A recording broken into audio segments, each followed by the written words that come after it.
Paz, Senhor Jesus, a todos, que a presença de Deus esteja com cada um nesse dia, nesse feriado. Deus me impulsiona a ministrar uma palavra, compartilhar uma palavra com cada um. Não sei quem vai ouvir, mas o Senhor já sabe. A palavra do Senhor não volta vazia. Ela sempre é direcionada a quem Ele quer falar, né? E aos ouvidos que Ele quer que ouça, chegará. E eu creio que produzirá os frutos a qual Ele deseja, a qual Ele almeja. Amém? Queria aqui falar sobre duas pessoas da Bíblia. A começar por Davi, que está no livro de Samuel, 1 Samuel, capítulo 16, verso 7, que diz: Porém o Senhor disse a Samuel: Não atentes para a sua aparência, nem para a sua altura, porque eu rejeitei. Porque o Senhor não vê como vê o homem vê o exterior, porém o Senhor o coração. Então chamou Jessé Abinadab e o fez passar diante de Samuel, o qual disse: Nem este escolheu o Senhor. Então disse Jessé: Fez passar a Samá, porém Samá disse: Tão pouco a este escolheu o Senhor. Assim fez passar Jessé os seus 7 filhos diante de Samuel. Porém Samuel disse a Jessé: O Senhor não escolheu estes. Perguntou Samuel a Jessé: Acabaram-se os teus filhos? Ele respondeu: Ainda falta o mais moço, que está apacentando as ovelhas. Disse, pois, Samuel a Jessé: Manda chamá-lo, pois não nos assentaremos à mesa sem que ele venha. Aqui foi o período em que Deus envia Samuel à casa de Jessé. E ali o Senhor diz a Samuel que ele havia escolhido dentre os filhos de Jessé um rei. Mas interessante é que Deus já poderia no início falar para Samuel quem era esse rei que ele havia escolhido. Quem era essa pessoa dentre os 8 filhos de Jessé que Deus havia escolhido. Só que Deus ele não fala. Ele apenas envia Samuel.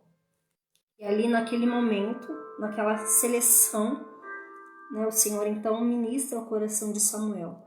E ali Samuel então também aprende algo com o Senhor. Porque quando Samuel bate o olho em Abinadab, ele já acha que era o escolhido de Deus, por causa da sua aparência, do seu exterior.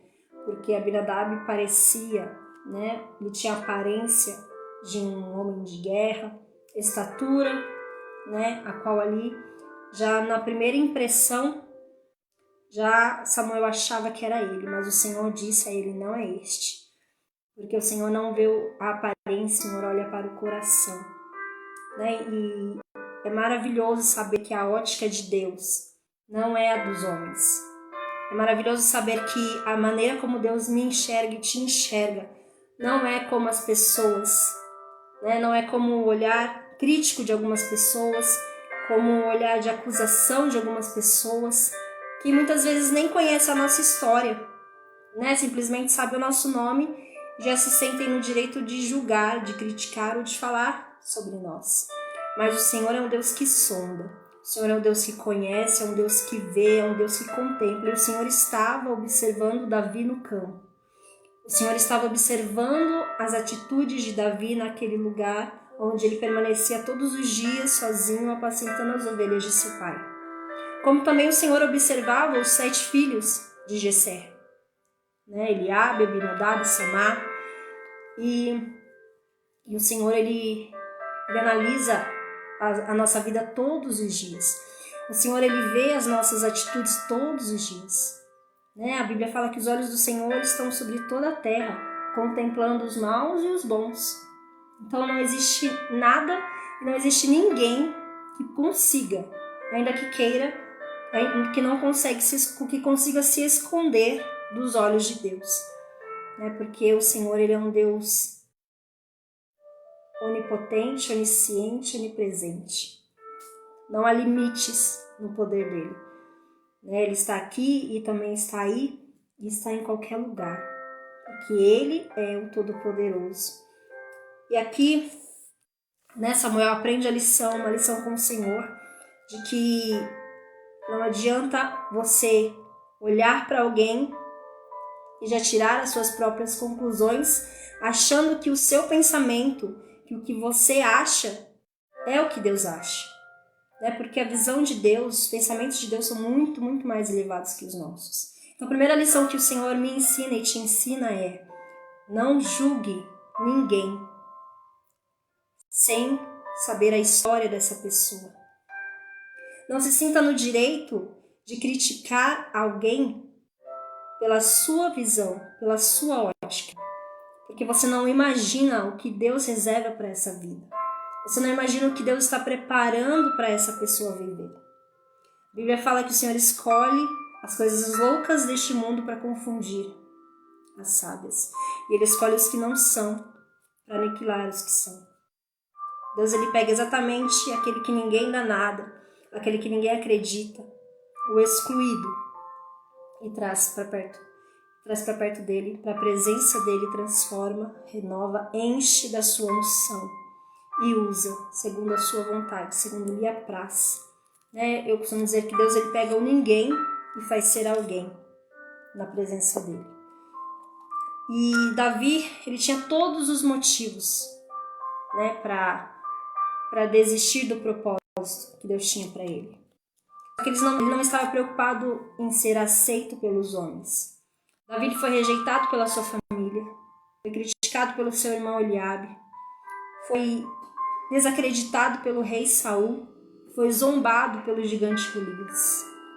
Olha quantas etapas Davi passou com pessoas que não acreditavam no propósito que Deus tinha sobre a história dele, sobre a vida dele.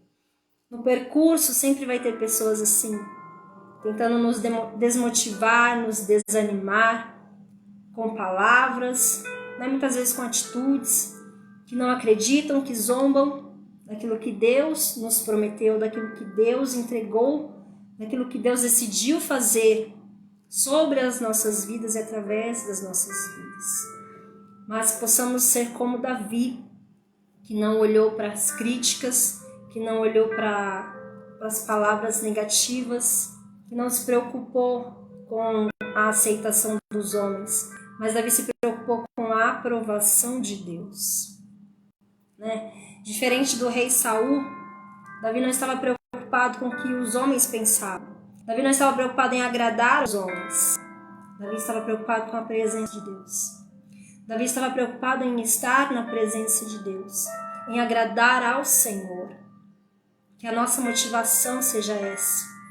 Que a nossa busca todos os dias seja a presença de Deus. Que o desejo maior da nossa alma seja estar e agradar a presença de Deus. Davi enfrentou guerras naquele campo que os homens não viram, que o rei Saul não viu, que os seus irmãos não viram, que o gigante Golias não viu. Mas o Senhor viu. O Senhor contemplou a coragem de Davi para defender as ovelhas de seu pai, lutando com o urso e com o leão, correndo grande risco de perder a sua própria vida por amor àquelas ovelhas. É isso que o Senhor espera de nós, que a gente possa ter o amor pelas ovelhas do Pai. O Senhor me faz lembrar quando Pedro encontra com Jesus na praia, depois de negá-lo 3 vezes. Jesus ressuscita. Jesus olha para Pedro e pergunta por 3 vezes: Pedro, tu me amas? E ele diz: Senhor, eu te amo. E o Senhor diz para ele: apacenta as minhas ovelhas. Pela 2ª vez. Só que na 3ª vez o Senhor pergunta novamente: Pedro, tu me amas? Pedro olha para o Senhor, faz um semblante triste. Eu acredito que naquele momento o Senhor estava confrontando a Pedro diante da motivação, diante do seu íntimo, do seu interior para com o Senhor.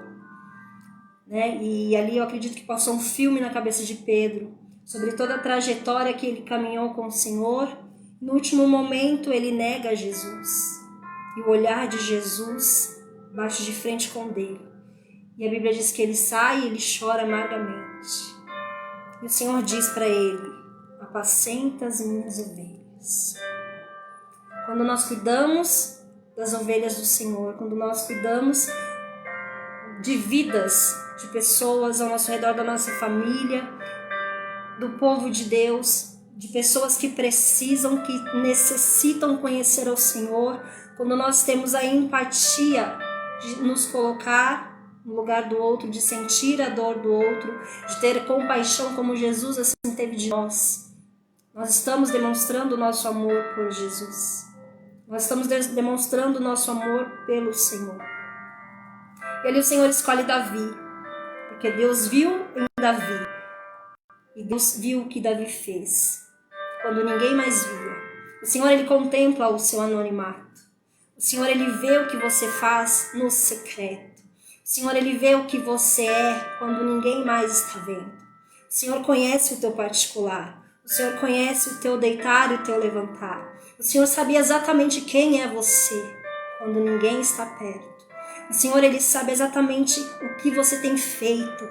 Qual é o desejo do teu coração? Qual é o sonho do teu coração? Qual é a intenção do teu coração? E quando a gente tem essa certeza de que os olhos de Deus estão sobre nós, e nós temos a motivação correta, nós buscamos fazer o que é certo aos olhos de Deus, nós podemos dormir tranquilos, porque a recompensa virá. E o Senhor, Ele é um Deus justo. E a Bíblia diz que Ele recompensa cada um segundo as suas obras. Nós não precisamos ficar tocando trombeta sobre o que fazemos. O Senhor, no tempo certo, Ele faz com que os nossos frutos apareçam e que as pessoas contemplem o agir dele sobre nós e através de nós. Então descansa, continua lançando as sementes, porque no tempo de Deus você também vai ter a colheita. Amém? Quero falar também um pouco sobre Daniel, que está em capítulo 5, no verso 13 e 14, que diz: Então Daniel foi introduzido à presença do rei. Falou o rei e disse a Daniel: És tu aquele Daniel dos cativos de Judá, que o rei meu pai trouxe de Judá? Tenho ouvido dizer a teu respeito que o Espírito dos deuses está em ti, e que em ti se acham luz, inteligência e excelente sabedoria. Daniel, ele foi levado para a Babilônia cativo, ainda criança, com 3 de seus amigos, Sadraque, Mesaque e Abednego. E ali eles estavam no palácio do rei Nabucodonosor, um lugar cheio de idolatrias, cheio de pecado, onde muitas coisas eram feitas que desagradavam ao Senhor. Só que lá no capítulo 1, verso 8 de Daniel, a Bíblia diz que Daniel assentou em seu coração não se contaminar, ou seja, ele desejou, ele escolheu. Ninguém o forçou ou obrigou a não se contaminar. Foi uma decisão dele. Ele não quis se contaminar, permanecer firme diante do propósito, diante da presença de Deus. E passaram-se vários reis, e Daniel ali permanece. Passou Nabucodonosor, passou o rei Dário, o rei Ciro, e Daniel ali, firme. Daniel ali no seu propósito, Daniel ali na sua fé, Daniel ali na sua fidelidade para com Deus. Passaram-se anos, meses, dias, estações, gerações, e Daniel firme diante da sua fé e sua confiança em Deus. Quando Nabucodonosor morre, o seu filho Beltesazar é estabelecido rei em seu lugar. Só que este rei, ele adora, e ele adora ouro, prata, e ele engrandece esses deuses acima do Deus vivo. E naquele momento de festa, a qual para aquele rei estava tudo certo, onde ele se achava melhor que todos, onde o auge da sua glória o fez achar que ele era imbatível, aparece a mão do Senhor sobre a parede. E ali aquela mão misteriosa começa a escrever na parede. Só que o rei, quando viu aquela mão, na mesma hora, aquele auge de glória que ele estava se acaba. E ele reconhece quem ele é. Ele reconhece quão pequeno, quão frágil ele era diante do Deus vivo. Só que Deus já havia dado um decreto a ele.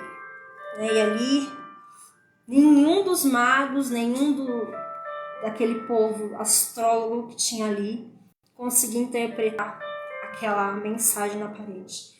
Mas a Bíblia diz que a rainha mãe se lembra que havia um chamado Daniel, que tinha um espírito excelente sobre ele, um espírito de inteligência e de sabedoria que vinha do Senhor. E mandam chamar Daniel, introduzem ele dentro do palácio. Interessante é que quando o rei começa a falar com Daniel, o rei fala assim: és tu aquele, Daniel? Porque Daniel ele não havia se moldado àquela situação, aquelas mudanças, aquelas idolatrias que havia no reino. Daniel ele permaneceu firme diante da presença do Senhor. Talvez suas vestes haviam mudado, talvez aparentemente ele não era o mesmo, mas o seu íntimo, o seu interior, o seu secreto com Deus estava intacto, estava firme. Ele permaneceu o mesmo Daniel do capítulo 1. Ele não mudou no capítulo 2, não mudou no capítulo 3. Ele é reconhecido no capítulo 5 como alguém que tem espírito excelente sobre a sua vida, sobre o espírito de sabedoria sobre a sua vida, a presença de Deus sobre a vida dele. E fica tranquilo, nós não precisamos provar nada a ninguém, nós não precisamos dizer quem somos. No tempo certo, o Senhor manda nos chamar, o Senhor prepara cenários, o Senhor prepara situações para que nós possamos ser instrumentos na mão dele, para que através de nós o nome dele venha a ser glorificado. É Deus quem nos apresenta, é Deus quem nos chama, é Deus quem nos envia, é Deus quem nos usa. Tudo está no controle dele. Então fica tranquilo, não se preocupe em ser aceito, não se preocupe em ser entendido por pessoas que muitas das vezes não vão querer. Elas já vão ter a mentalidade delas formada, mas o Senhor sabe quem é quem. Ele contempla as nossas vidas.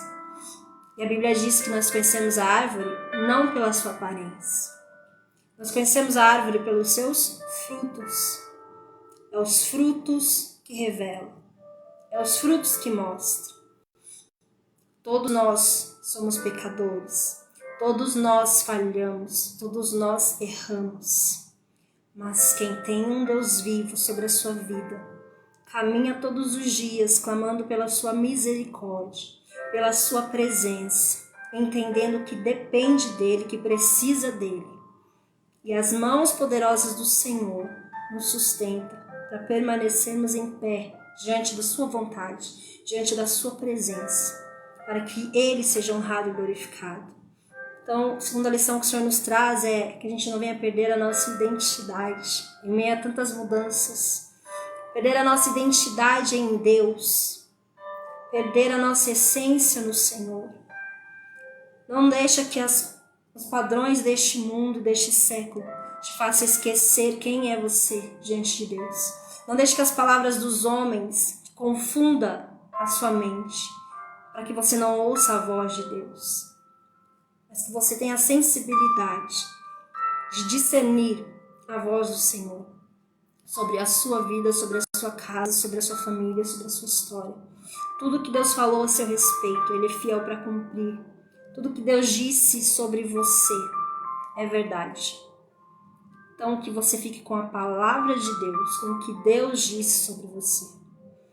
Entenda que Daniel ele tinha todas as oportunidades para se corromper, para perder a sua essência, para perder a sua identidade.